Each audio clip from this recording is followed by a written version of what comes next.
Patel Technology website.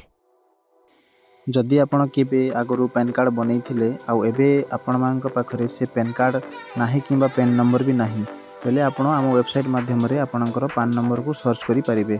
प्रथमे हमर website login करिकि पान सर्विस रे क्लिक करिवे। पान सर्विस रे क्लिक कर सारला परे आपणको एठी देखा जिवो पान फाइंड मैनुअल बोली एक ऑप्शन देखा जिवो सेठी क्लिक करिवे।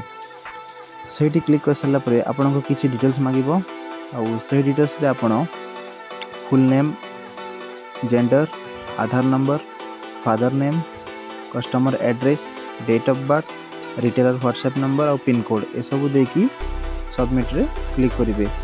तो आमे एठी फिलअप करनबा कस्टमर सब डिटेल्स प्रथमे ना, gender, Aadhaar number, father name, address ए सब देकी आमे फिलअप करनबा।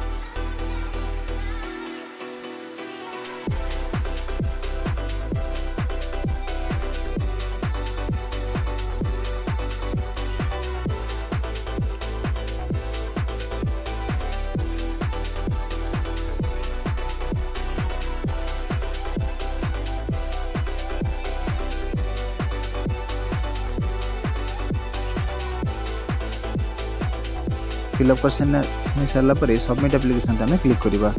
सबमिट एप्लिकेशन क्लिक कर सारा पर आमको ये पेंडिंग देखा तापर आम ठीक 30 मिनिट पर आउ थे पान सर्विस को जीवा आउ पान फाइंड मैनुअल को जीवा। तापर आम टिके तल को स्क्रॉल कले आमर पैन कार्ड नंबर आमको मिलजी। एटा प्रोसेस टोटाल 30 मिनिट लगे। आपण रिक्वेस्ट देखी 30 मिनिट भितर आपणकर पैन नंबरटा पाइबे। यही वेबसाइट लिंक आमर डिस्क्रिप्शन रे आपको मिल जिवो। वेबसाइट लिंक आउ व्हाट्सएप नंबर सपोर्ट नंबर आपको मिल जिवो।